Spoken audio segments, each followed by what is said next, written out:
You could say the original legacy of the Optometric Center was research, education, patient care. Every patient that comes in has a slightly different feeling about how their life has been impacted and has dealt with it in different ways. And we're there to try to help them continue and improve the quality of their life.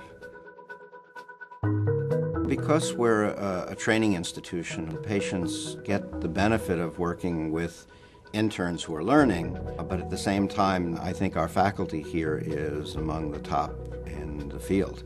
Because they're used to teaching, they teach their students. They also teach their patients here. Great to see you.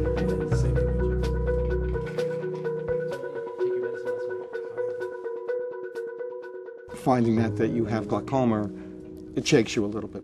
When you hear that potentially you have a life-altering disease, it can be very frightening. And then with knowledge, you learn that it is not as frightening as you potentially thought it would be and that you can be treated.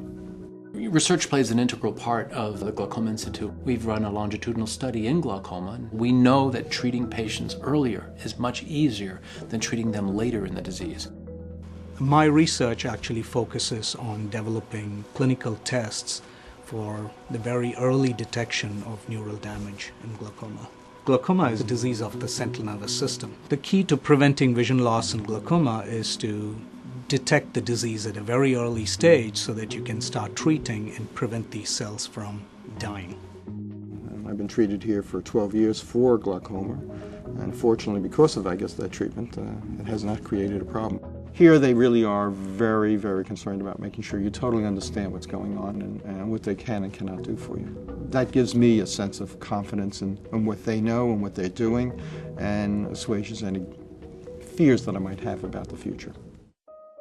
The Optometric Center was really formed by a group of private doctors, my father was one of them, to create the clinic where they could see patients and care for the people of New York. And that's where it continues today. My name is Richard Feinblum. I'm the president of the Optometric Center of New York, which is the philanthropic arm of the SUNY College of Optometry. Our job is to help raise money for the students, the patients, and do research.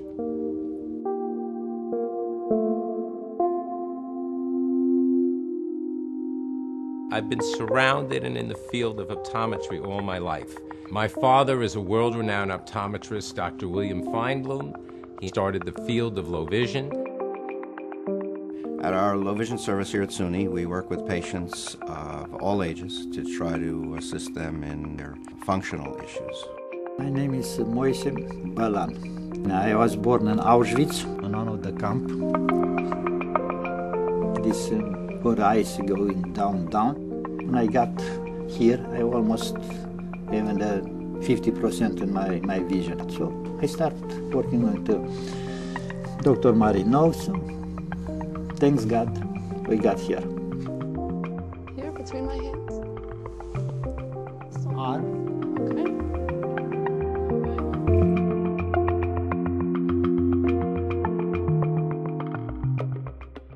I've been seeing Mr. Ballin for about 2 years, and when I saw him the first time, he was very frustrated because he really wanted to read and really wanted to use the computer, and he wasn't able to. In low vision, we try to get the patient to really concentrate on things that are causing them the most grief with their life. The purpose of a low vision examination is to, number one, determine what devices are optimal for the patient, and then train the patient in order to use that so they can accomplish their goals. Eventually we got to a handheld magnifier that was allowing him to see regular things like books, newspapers, but he could only read a couple of letters at a time. In terms of reading a newspaper or taking classes, which he wanted to do, it really wasn't going to be enough. So I showed him the CCTV, which made a big difference. Mission, if we want, do it now. They can't wait so long. Things like CCTVs are wonderful devices.